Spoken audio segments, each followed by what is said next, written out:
Hey, this is Tracy Lewis with Stuff and Things. Today I have a cute card. It is unique in that all of the flowers are white embossed.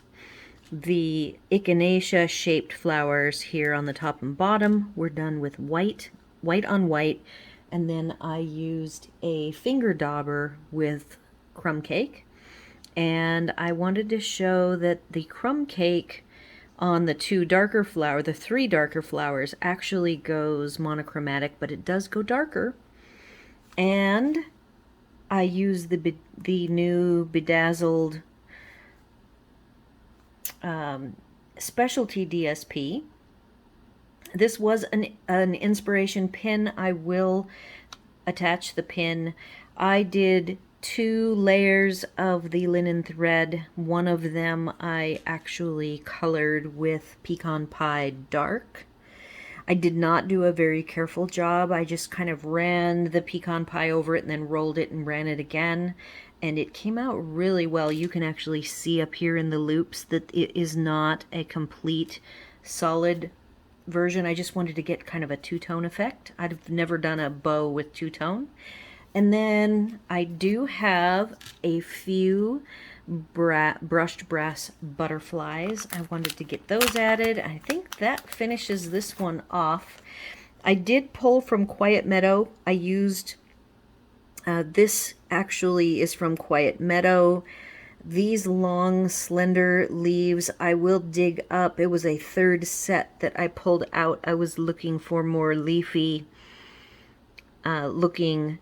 And then at the end, based on the inspiration pin, there's a single leaf that is part of Cheerful Daisies that I could have used instead of searching for this. I believe this is from Lighting the Way. I'm pretty sure, 95% sure, that these skinnier leaves are from Lighting the Way. And then the pine leaves are from Cheerful Daisies. The little dots that you see were hand placed from a stamp that is actually quite long from Quiet Meadow, and I took the one end has these 2 dots and the other end has 3 dots.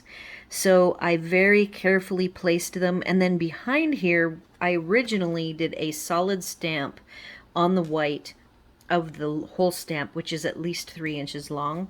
And unfortunately, when I put it together, it covered it, so we could no longer see it. So that was very carefully applied. And then the Exposed Bricks 3D embossing folder that's new this year is what I used on the early espresso.